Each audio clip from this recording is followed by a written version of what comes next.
La conscience de l'homme est captive, sous la domination de puissances qu'elle ne peut pas contrôler.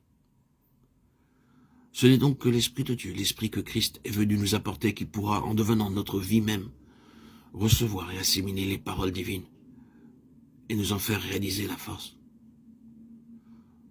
Pour étudier l'action de l'Esprit Saint, apportons le plus grand soin à bien saisir et retenir cette vérité, qui nous préservera de deux erreurs. Nous en tenir aux révélations de l'Esprit seul, sans la parole écrite, et vouloir interpréter la parole de Dieu, sans le secours de l'Esprit. Examinons la première de ces erreurs, celle de ne vouloir que l'enseignement de l'Esprit, sans la parole. Dans la Sainte Trinité, la parole de l'Esprit sont un avec le Père. Il en est de même pour les paroles inspirées de l'Écriture. Le Saint-Esprit a donné un corps aux pensées de Dieu par la parole écrite. Et c'est pour nous en révéler le sens et la force qui vient demeurer dans notre cœur. Si vous voulez être rempli de l'Esprit, soyez rempli de la parole. Si vous voulez que la vie divine de l'Esprit se développe en vous, qu'elle acquiert force et puissance dans tout votre être. Soyez riche en connaissance de la parole. Si vous voulez que l'Esprit vienne vous rappeler à propos, vous citer avec une divine précision les paroles de Jésus pour répondre à vos besoins, que la parole de Christ demeure en vous.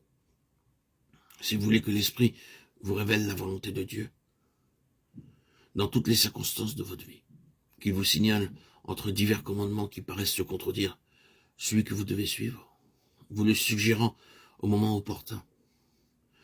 Oh, que sa parole vive en vous, afin qu'il puisse s'en servir si vous voulez que la parole éternelle soit votre lumière. Il faut que la parole écrite soit gravée dans votre cœur par le Saint-Esprit. Les paroles que je vous dis sont esprit et vie. Recevez-les donc, faites-en provision. C'est par elles que l'Esprit révèle sa présence et sa vie. Passons à la seconde erreur plus commune encore que l'autre. Ne croyez pas que jamais la parole puisse vous communiquer sa vie. Si le Saint-Esprit n'est pas là pour la recevoir et vous l'assimiler, que de lecture de l'Écriture, que d'études et de prédications, qui n'ont d'autre but que celui de bien saisir le sens de la parole. On croit que pourvu qu'on apprenne à connaître exactement ce qu'elle veut dire, il en résultera tout naturellement les grâces qu'on en espère. Il n'en est point ainsi. La parole est une semence et toute graine contient une partie charnue dans laquelle la vie est cachée. La graine la plus précieuse et la plus parfaite ne pourra manifester sa vie que si elle est exposée aux influences convenables du sol, de la chaleur et de l'humidité. Nous aussi, nous pouvons saisir avec intelligence et sérieux la parole et les doctrines de l'Écriture, et pourtant n'en guère connaître la vie et la puissance. Nous avons besoin de nous rappeler sans cesse à l'Église que les Écritures, écrites jadis par de saints hommes sous l'influence du Saint-Esprit, ne peuvent être comprises aujourd'hui que par de saints hommes enseignés par le même Esprit.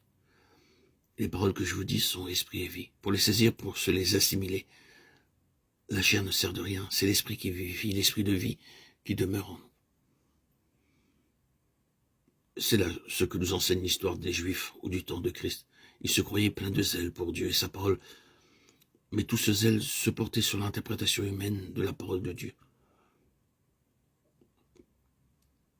Aussi, Jésus leur dit-il, vous sondez les Écritures parce que vous pensez avoir en elles la vie éternelle. Ce sont elles qui rendent témoignage de moi.